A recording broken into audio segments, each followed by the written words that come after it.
آپ ان کو یہ پی آئی اے والے معاملے پہ جو ہے وہ داد دیں گے کہ جو آپ کے دور میں پی آئی اے گراؤنڈ ہو گئی تھی وہ دوبارہ برطانیہ کے لیے کھل گئی ہے، اور اس دوران آپ لوگوں کی ایک غلط فیصلے کی وجہ سے 200 ارب روپے کا نقصان ہوا غلام سرور خان صاحب کے ایک بیان پارلیمنٹ میں دینے کی وجہ سے. Do you agree with this argument? دیکھیں بالکل، دیکھیں اگر کسی وزیر نے غلط بیان دیا اور نقصان ہوا ہے اس کو بالکل انکوائر بھی ہونا چاہیے، پراپر پروب کریں، ٹھیک ہے نا. اگر نیب کا ریفرنس بنتا ہے وہ بھی بنائیں.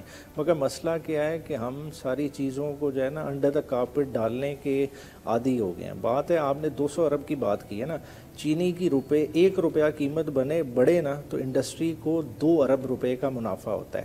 آپ کی جو 80-85 روپے سے چینی آج 200 روپے سے اوپر چلی گئی ہے، یہ کتنے 100 ارب ہے اس کا حساب لگا لیں. وہ کون لوگ تھے جنہوں نے اجازت دی کہ چینی باہر ایکسپورٹ کرنی ہے، اور آج کون لوگ ہیں جو کہہ رہے ہیں کہ 5 ملین میٹرک ٹن واپس لانی ہے. ٹھیک ہے، کسان کو 2200 ارب روپے کا چونا خالی گندم کی مد میں لگایا گیا. وہ کون لوگ تھے جنہوں نے $1 بلین کی گندم امپورٹ کی جبکہ بمپر کراپ ملک کے اندر تھا؟ کیا اس چیز کو ہم نے نہیں دیکھنا؟ بات ہے وہ کون لوگ تھے جن کی وجہ سے آج RLNG یہ میں جواب لیتا ہوں ملک صاحب سے کہ وہ کون لوگ تھے جنہوں نے ملک کو اس نہج پہ پہنچایا. سبسکرائب کریں اور بیل دبائیں تاکہ کوئی خبر رہ نہ جائے.